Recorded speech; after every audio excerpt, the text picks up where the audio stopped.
everybody. Can you hear me okay? Yay! Thank you all for thank you all for coming out today for this event. And I am very grateful to everyone at Camp, Clarion Alley Mural Project, and to 100 Days Action, and to all the poets who participated in these last 99 days. So who participated in the series, and the San Francisco Poster Collective is printing posters today, and they'll talk a little bit about that. So I just wanted to say a little bit about 100 Days Action. 100 Days Action is a 100-day project calling thinkers, artists, and writers to propose gestures that can be carried out either at home or in the world. On the 99th day, that is today, we present poetry of resistance from the Bay Area. In response to the first 100 days of the Trump presidency, these poems bring joy, grim resilience, and a way forward. And how the day is going to go, we're first going to have a couple people speak, and then we'll have the readers, and the readers will introduce the next readers. And we'll have a little break halfway through. So I would first like to introduce Ingrid, who is from 100 Days Action, and she's going to say a little bit about 100 Days Action with Jeremiah. They're awesome. Hi, thank you so much for coming. This is Jeremiah, and we're co-founders of 100 Days Action. And we're so happy to celebrate with you today, the 99th day. And we believe in celebration in the face of what's been happening. And I just want to thank Ma for bringing all your voices to us. And your poems were definitely such a great part of our project. And it touched a lot of hearts that I know. So thank you so much for being here. And we have some chapbooks that we printed here. There's 1, 2, and 3. So there's 3. Help so you can come up anytime and grab. And then Jeremiah is going to tell you about some events that we have today. Yeah, just in brief, this is day 99. We've been featuring one action a day, and at our closing weekend, we're cramming in as much as we can. So, following this reading, we're going to head over to the Stud for a happy hour, inviting all the participating artists to come over and have a drink. And then tonight we have our no band dance party. We have 5 live acts, all representing music and DJs from the countries on the original travel ban. Starts at 10 p.m. at Gray Area. Tickets are $10, and it's 10 till 2 a.m. So we hope to see you continuing throughout the day. And thank you so much for your work. It's meant so much to us and to so many people. So thank you.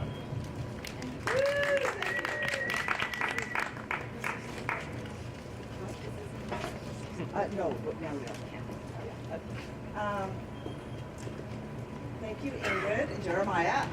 So next we have Kyoko Sato, who's one of the new co-directors for CAMP, and Megan Wilson, who is also one of the co-directors. And they're going to come up and say a little bit about the Clarion Alley Mural Project. So.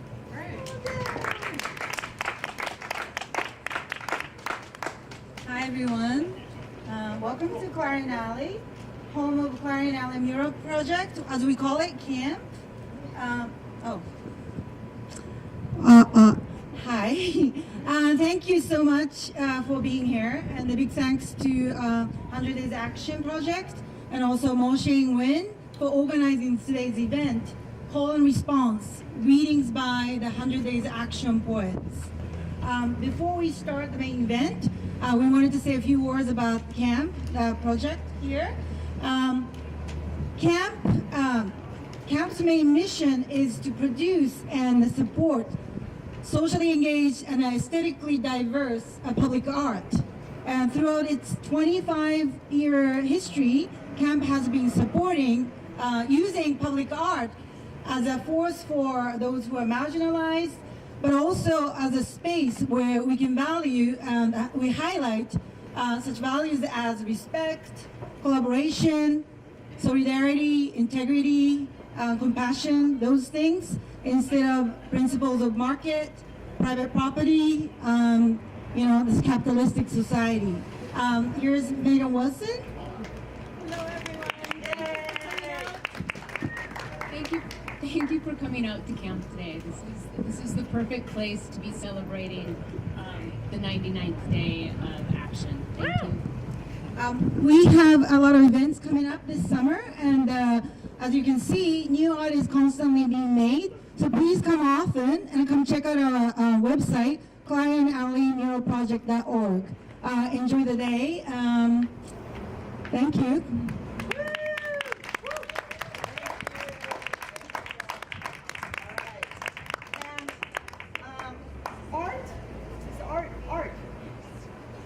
Art, did you want to come up and say something about So now we welcome Art, who is from the San Francisco Poster Collective. Bravo! Yay,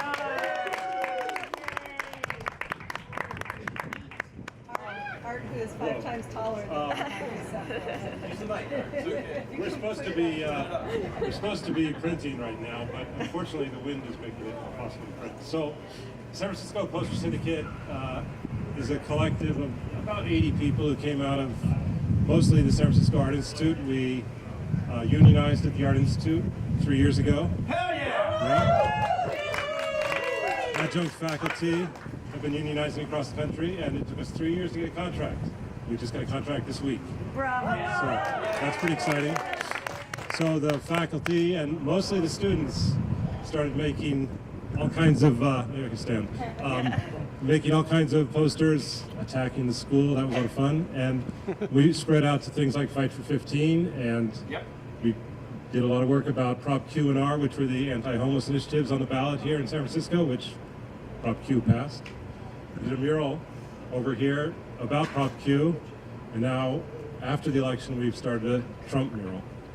So we've been printing in the alley, printing at Actions. We'll be printing on May Day at Justin Herman Plaza.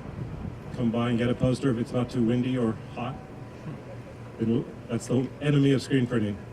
So we print posters, give them away for free, and take tips to buy more paper to make more posters to give them away for free. Thank you. Thank you,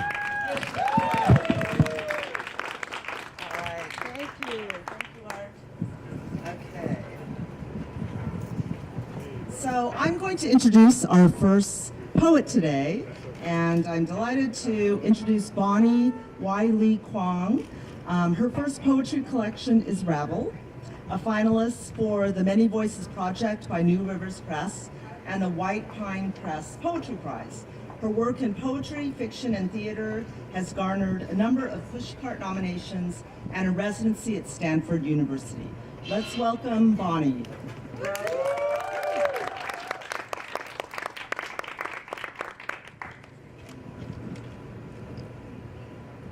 Thanks, Mom. So my poem is Contraband, and the excerpts that I'm reading today are entirely autobiographical. Contraband. My father arrived in the U.S. with a suitcase full of nothing but ideas. U.S. Customs and Border Protection welcomes you to the United States.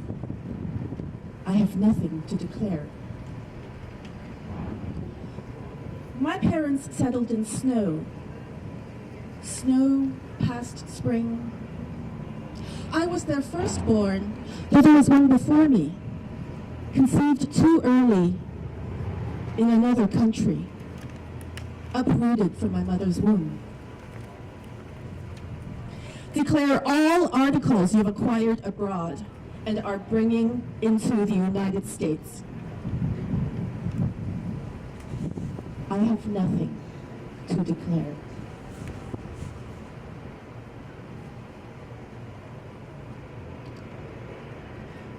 My father, I traveled so easily, I can almost forget how my mother refused to use my U.S. passport when we traveled to communist China.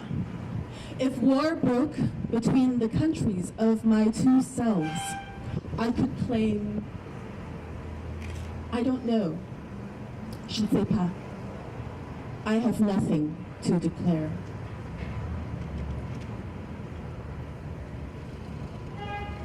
My father can discern the colors of crawfish seas. Bees see sweeps of blue where we see white. I would like to know how a bee regards this country. I would like to know what a bee carries. We have commercial merchandise, articles for sale, samples used for soliciting orders, and goods not considered personal effects. I have nothing to declare. My father built a machine to parse speech. A difference profile is generated for each pair of significant phonemes by subtracting the profile of each phoneme from the profile of each other phoneme. U.S. Patent Office abstract. He travels unquestioned across the Pacific. Controlled substances, obscene articles, and toxic substances are generally prohibited entry. I have nothing to declare.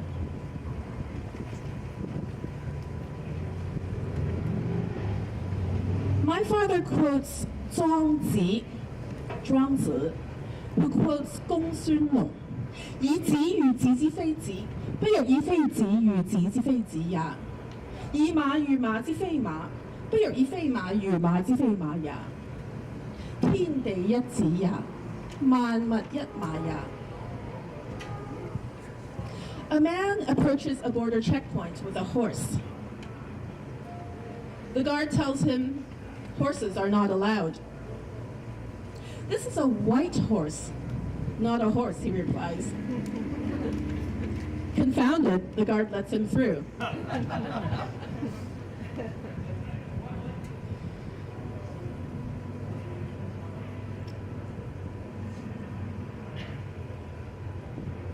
We can't use the same word horse to apply to both the general class of horses and all its subclasses. Black horse, white horse, wild horse. Yet Zhuangzi concludes, Man ma yat ma ya, the word horse, can represent all things. I ask, can we use the same word American to apply to both the general class of Americans and all its subclasses? White American, African American, Native American, Asian American, Latino American. Can we declare the word American represents all humanity?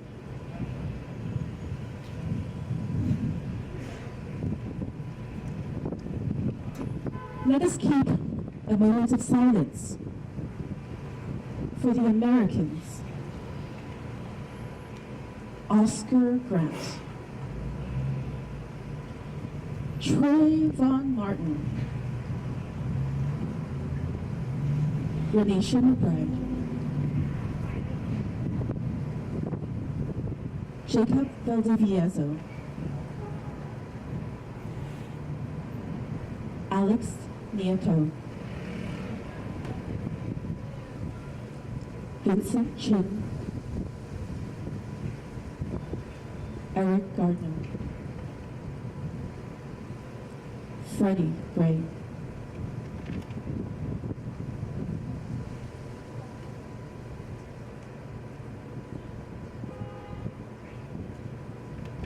they are the unwanted children of this country. I travel so easily, I could almost forget.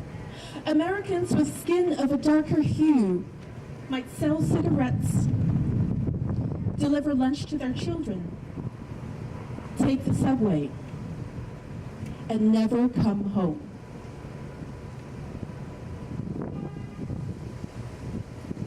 I travel so easily, I could almost forget. I am still here.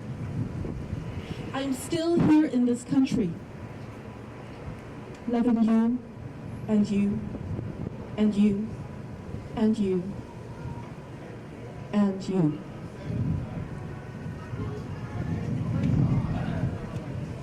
I am still here loving you, though my heart is bleeding. Nandito ako, umiibig sa'yo, kahit na nagdurugo ang puso. I'm here loving you, though my heart is bleeding. Thank you.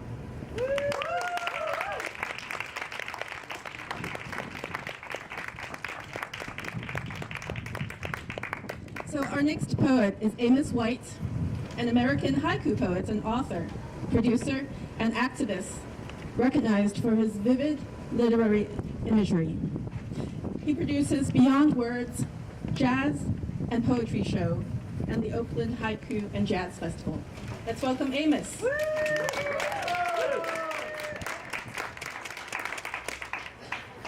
Thank you.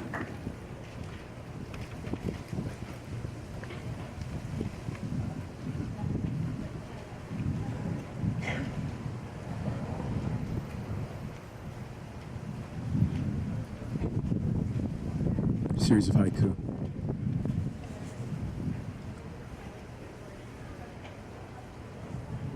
Another red dawn. Does this column of ants break with the sun not rise?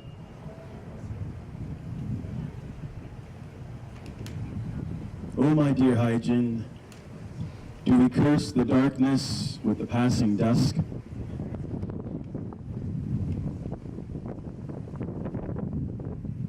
How do we paint pictures of tomorrow's dawn, risen from our dreams? When the sky quarrels and dust's pall enshrouds the sun, irises in bloom. Thank you.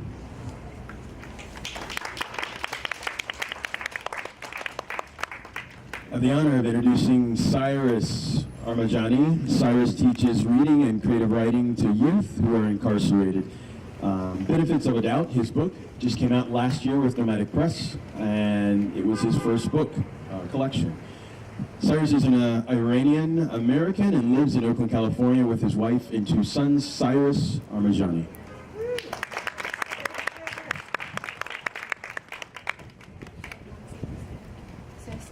Thanks, Amos. Hi, everybody. Thanks, Ma, for including me in this reading. I'm going to read a poem called Dear Walt. It starts with a quote by Walt Whitman: "The United States themselves are essentially the greatest poem." So those were his words, 1855. These are mine. As such, we are a poem where West and genocide rhyme, where tapped phone lines and class lines and lines on the foreheads of waitresses and under the eyes of minors be the breaks that structure us. As such, a poem whose theme is democracy, content, disenfranchisement, where rush hour is the rhythm and lies the repetition that gives song, a poem where cotton is metaphor, slavery conjured, where mushroom is image and atomic bomb our voice, a poem that begins with opportunity acting as synonym for land grabbing, but a poem that has an ending or 3 remaining for us to breathe. Thanks.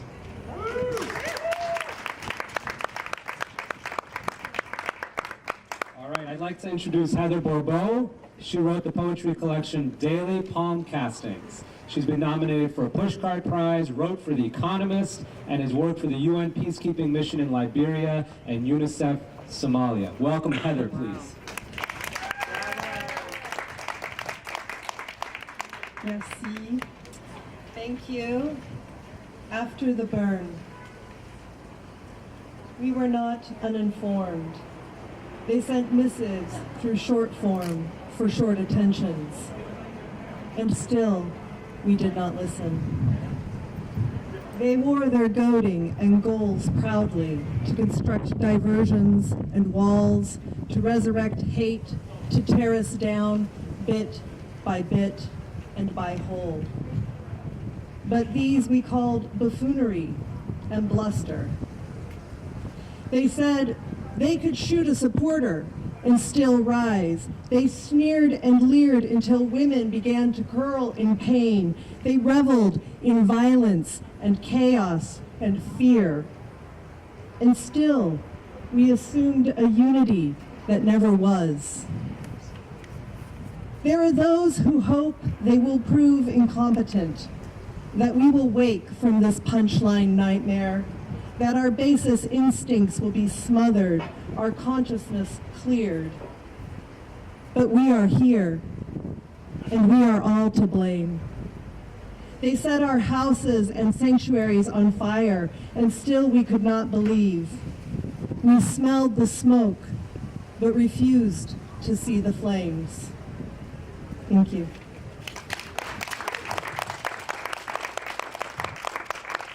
Next up is Yvonne Campbell, an SF native who used to walk hand in hand with her grandmother in the mission, where her roots soaked up the urban scene and continues to soak up the SF mission scene for her poems and stories.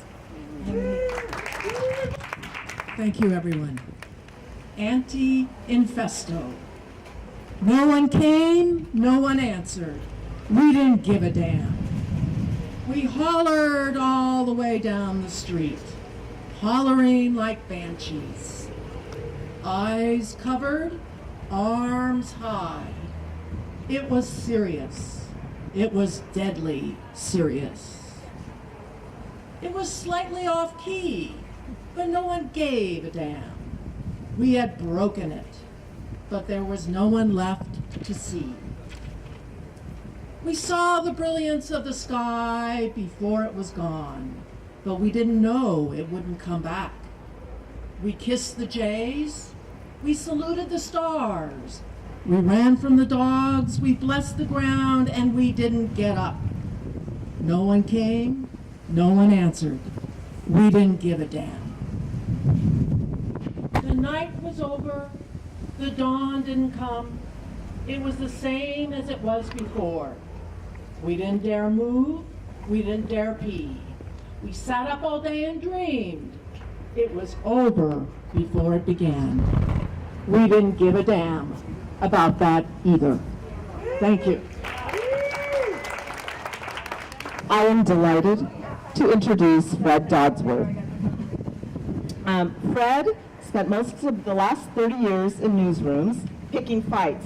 Fred, now he writes poetry and fiction because there's more truth to be found in fiction than in any news story ever printed. Welcome, Fred.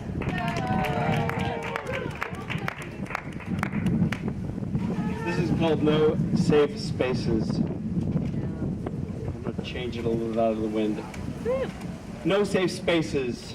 Standing amidst the flames like wolves' tongues, surrounded by shattered lives, the sun sets in the east this time, a dark orange pallor, casting its sickly shadow over dreams once offered.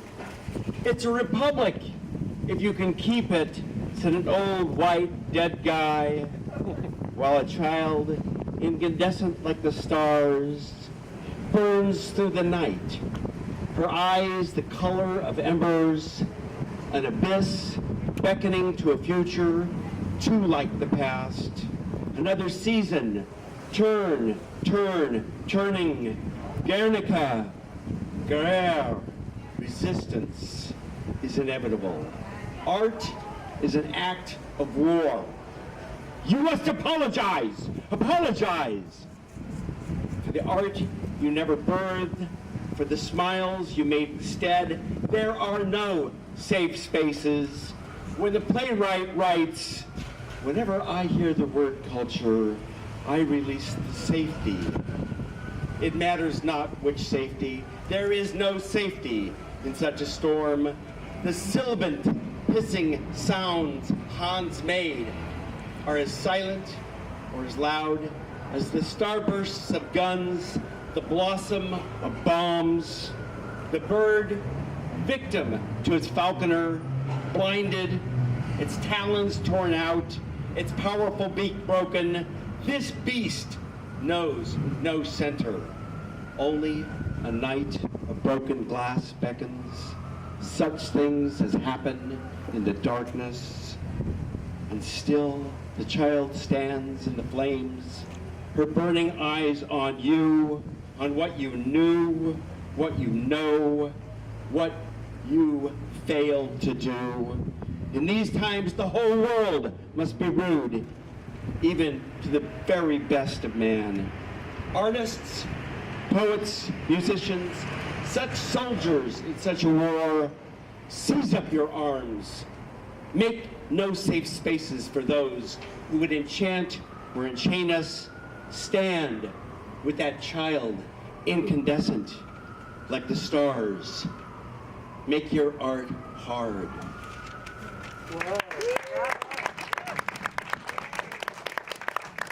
I am thrilled and pleased to introduce Brenda Leon, Dr. Brenda Leon, an Associate Professor of Education at St. Mary's College of California and founding editor of the Asientos Review.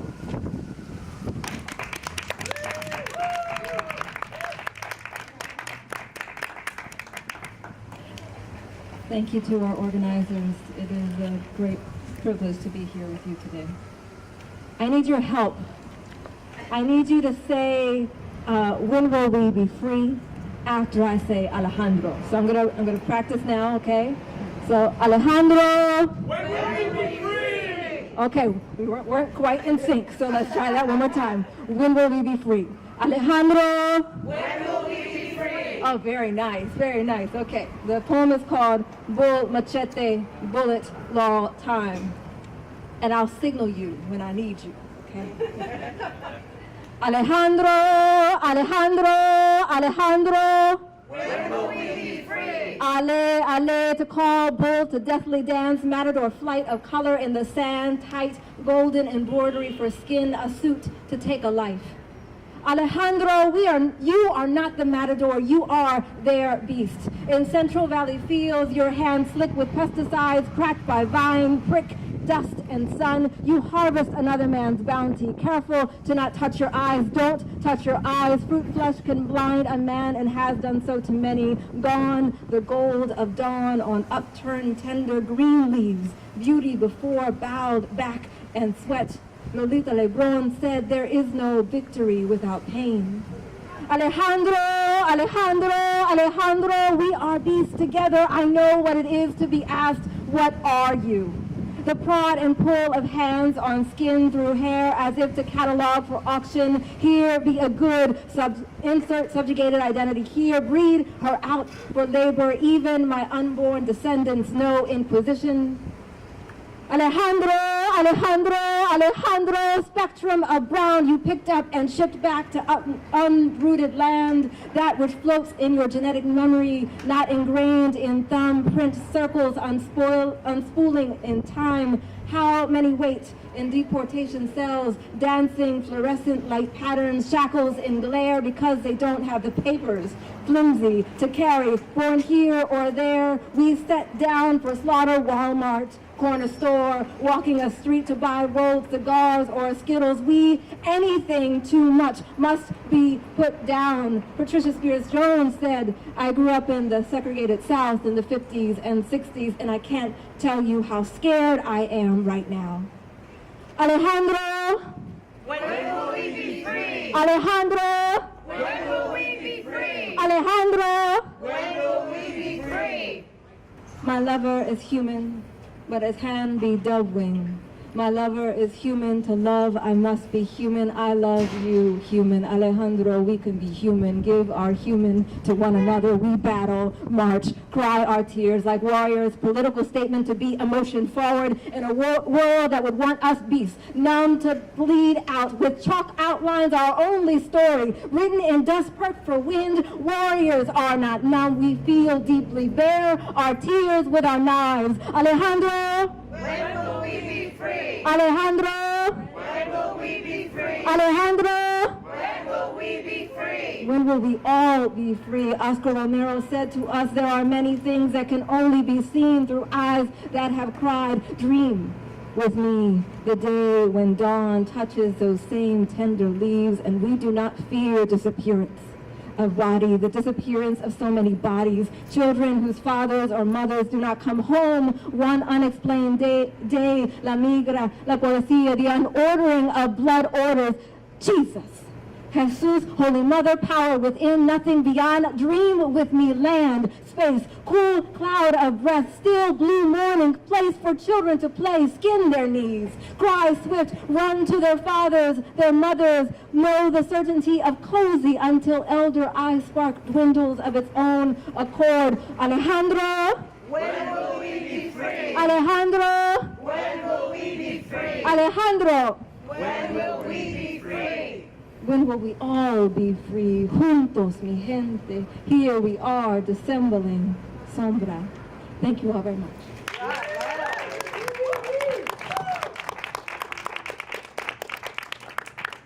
I have the great honor of introducing Caitlin Meyer, who has been a nomad for 5 years, I know that life, and is working on a memoir.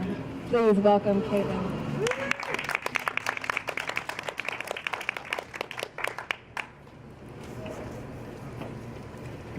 Hi, everybody. Hello.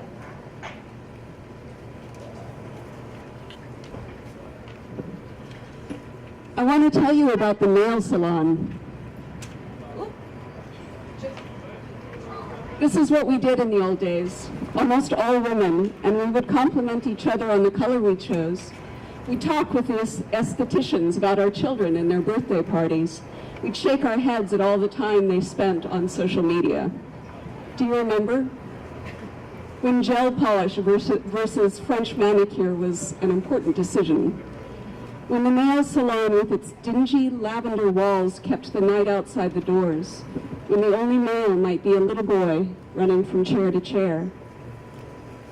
I saw a woman with bright blue nails yesterday. Think of that. She must have held on to that polish through all 5 reallocations. Do you remember? Back then I talked with friends about the vast change from before cell phones to after. The speed of change is speeding up, I said then, but I was only thinking of technology. I was thinking jetpacks and transporters. I should have paid closer attention to airports. When I was in my 20s, you could meet someone right at the gate with flowers. A man did that for me once. I walked down the long tube connected to the plane, and there he was, a bouquet of flowers hidden badly behind his back. I mean, anyone could fly, not just 8s and up. It wasn't that long ago that the rating system was really a joke, just something that frat boys did, dismissible. A coincidence that only white-skinned women are 8 or above, not racist at all, they said. That was when the news still talked about racism, sexism. That was when we talked about politics on social media. Remember? Of course you don't. You're too young. The woman with the blue nails would have been an 8 easy if she was younger, if her skin was just a shade milkier. As my friend says, if my grandma had a dick, she'd be my grandpa. This is normal, we said. But when everything is shifting so fast, normal changes right along with it. The reallocation, for example, that seems normal now in light of what came after. I can't stop thinking about the woman with the blue nails. Her face was lit. I mean, she had her chin tilted upward. She walked with long strides. She wasn't hiding her hands. All those 9s and 10s in their stilettos and tight ponytails. My last flight here, I thought I had time. I thought I'd just get on a plane again and go. Anywhere my imagination carried me. It's not a fairy tale. I could do that. With this face, I could fly anywhere I wanted, and I did. I did. At first, the 9s and 10s in their tight skirt suits were sprinkled among the men with ties to show us the new way wasn't sexist at all. See, they said, women get to be in charge. They get to run their own businesses. clothing for other 9s and 10s.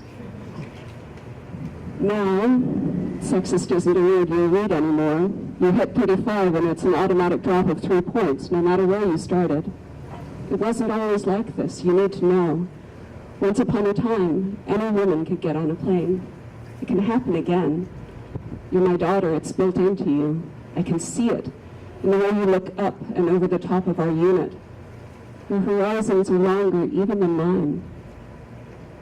The woman with the blue nails is more alive, more beautiful than any 10, a flash of the divine.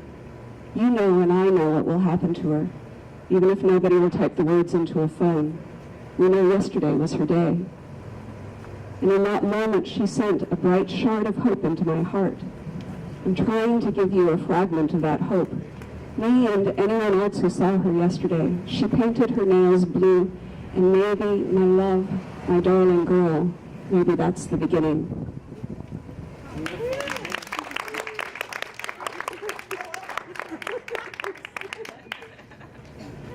I'm very excited to introduce Christine No. She's a writer and filmmaker whose work has appeared at the Sundance Film Festival. Is she not here? Christine, are you here? Christine? No. Okay, no. Okay. Introduce Andrew. Andrew Sano was born in Montreal, Canada in 1963, raised on a little hill near Seattle, Washington, and currently resides in Oakland, California. He is outrageously blessed with many friends in the art and music scene of the Bay Area. Andrew.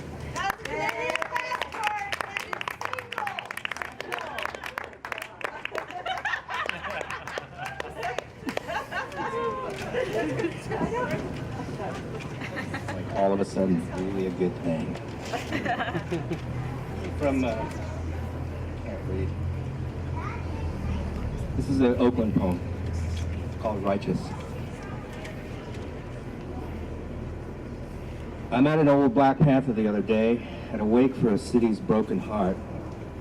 We talked about the old ways and brand new communists, free breakfasts, cultural amnesia, and countless intersectional blind spots, as a speaker sobbed in brutal eloquence. All the hits, and they just keep coming. So we held hands in the metaphorical dark and shared real tea, high spirits of the yet unbroken. There were no cabbages or kings yet. But we spoke of many things, the then, the now, the what to do. At last, at conversation's darkest, he just sighed and turned and said, "Now I guess we'll just have to do it afraid then." Again lay unspoken between us in the dark. Then we laughed like two old hyenas, startling a sea of children.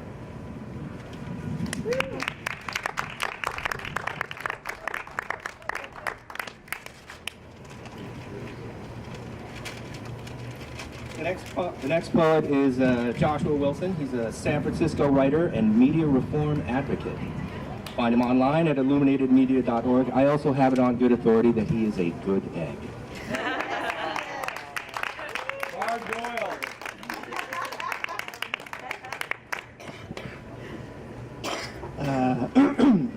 This poem is called Anthropocene, and I guess this is the first 100 days of our current presidency, and this is about the first 10,000 years after the first 100 days of the current presidency. I dreamed just now of fighter jets, soaring and screeching across the sky, loosing cascades of bombs that exploded far above the ground in showers and clouds of seeds, pods, tiny green helicopters spiraling, thistledown adrift, sunflowers in hard-shelled hailing pellets, and the marvel of the rain machines that swept the sky, dark and purple bruised and lightning only a flicker in the depth. There were fires and frost and floods, and the land was changed. Forests grew of suicides and strange new Edens, and we wore safety suits and prayed against the dark, drawing maps in the lightless places to find our way across this lost continent, seeking some vanished countryside that can only be found in books. And coming up next is Ma Shane Wynn, the most recent poet laureate, the most recent chapbook of which is Score and Bone on Nomadic Press. She is the poet laureate of El Cerrito and one of my favorite human beings, and along with Heather Bourbeau is one of the reasons why I'm writing poetry at all. So, Ma.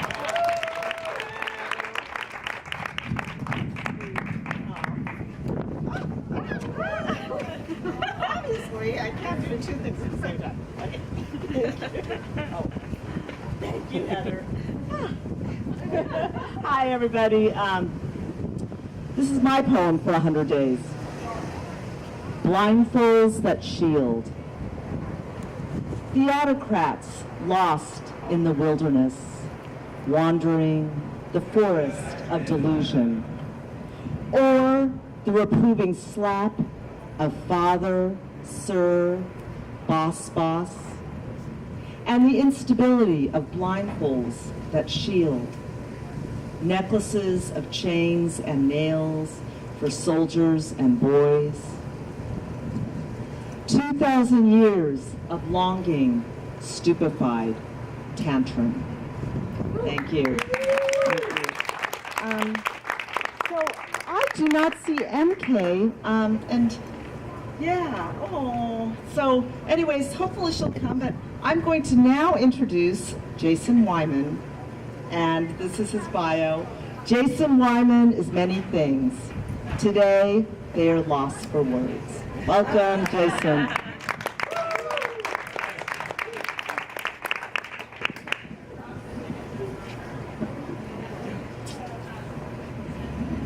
On January 20th, on the day launching ambitious presidential plans, I decided to go inward to discover my own beliefs. And I started #100days. I know, how original.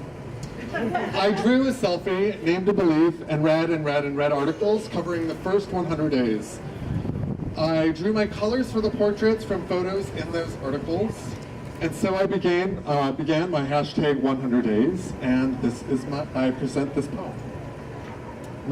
Day 1. I believe that all people should have free, clean water, a means to provide for themselves and their community, and access to quality, holistic, and free health care. Day 2. I believe that humans cause climate change. Day 5. I believe race and gender are social constructs, meaning they do not physically exist. I also believe that these social constructs are used as weapons against bodies that do not meet that constructed standard. The weaponization of race and gender results in war, poverty, assault, mass incarceration, disease, corruption, xenophobia, and climate change, and many of our other social ills today. Day 6. I believe migration is beautiful and no human is illegal. Day 11. I believe today I am scared. I am scared for my friends and friends of friends who are already being targeted by the state. I recognize that this state-sanctioned terror isn't new. In fact, it is the history upon which this country is founded. Still, right now, I am scared because the increase of violence is tangible, and this targeted violence isn't in books or distant pasts or foreign lands. It is right here, right now. Day 15. I believe today I am exhausted. Day 16. I believe stories of all sorts have power and must be handled and consumed with care. Day 18. I believe that we are at a precipice looking over a great unknown, and it is terrifying and exhilarating and addicting and poignant and hopeful and horrifying, and so many more things that cannot be expressed in words, and no one knows what will happen when the step beyond that precipice actually occurs. Day 20. Feeling oppressed by the red, white, blue, and gold of national news, I changed the source for my color palette to local news. Immediately, it becomes vibrant. Day 20. I believe it is important to pay attention to local and state politics and issues as much as national politics. Day 24. I believe that to really heal as a country, we must begin by seeking forgiveness from and provide reparations to First Nation peoples and the descendants of slaves. Day 28. I value being queer. Day 29, I believe marijuana is medicine. Day 30, I believe in helping others unconditionally. Day 34, I believe we are on the verge of a massive paradigm shift. Day 36, I believe it is important to laugh from the belly. Day 40, I really value my friendships with folks born in San Francisco. Day 41, I changed the project again. Annoyed by selfies, I ask my friends to take my photo. It opens conversations and perspectives. Day 43, I believe the National Rifle Association can be considered a terrorist organization. Day 48, I value reading the Tao Te Ching cover to cover once a year. Day 49, I value stillness. Day 50, I value public libraries. Day 57, I value introspection. Day 59, I may have already written this, but it needs to be restated. I believe our economic policies should center on those who are poor. Day 60, I value being able to talk in depth with my friends and family about race, class, sexuality, gender, and privilege. Day 61, another change. Beliefs and values limit imagination, so instead I dream. Day 63, I dream of a day when bankers have no power. Day 65, I dream of thunderstorms, the kind that are chaotic and cause unrest. Day 66, I dream that all my friends and their intersecting identities and communities can live and love freely. Day 67, when I dream, there are no borders. Day 69, I dream of growing old with my husband. Day 70, I dream of dancing around a fire at the edge of the earth as the ocean's waves crash below. Day 71, I dream while in motion. Day 75, I dream of art and labor and exchange and healing and creation and science and spirit. Day 77, I dream that one day there is no war, and in that dream we do not exist. Day 78, I dream when the wind whips the ginkgo leaves and the rain drenches their trunks. Day 79, I dream while others sleep. Day 80, I dream to remember that which flows through bones and blood. Day 81, I dream of times when all can dream freely.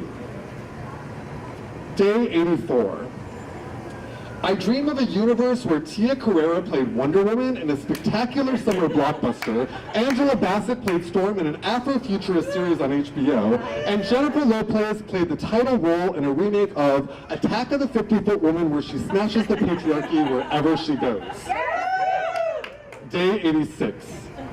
I dream of coastal fog wrapping into a cocoon around me, which spurs dreams of flight and water wings soaring over a pristine Pacific. Day 90. I dream of infinite universes, and in that dream, all is possible because all already exists. Day 91. I dream to tend to roots, notice new paths, and feel the edges of reality. Day 94. I value working together and sharing the wealth and standing alongside. Day 95, I believe I have an obligation to be kind to my neighbors.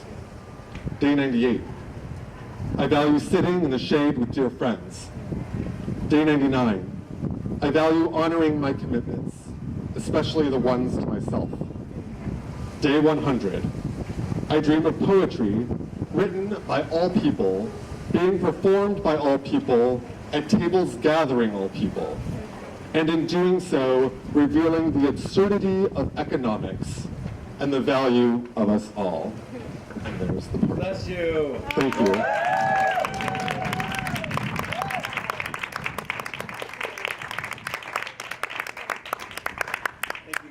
Wow. Beautiful, Jason. I just want to I just want to thank everybody for coming today and just making this an incredible afternoon of sharing your poems and sharing your words and sharing your art. And thank you so much.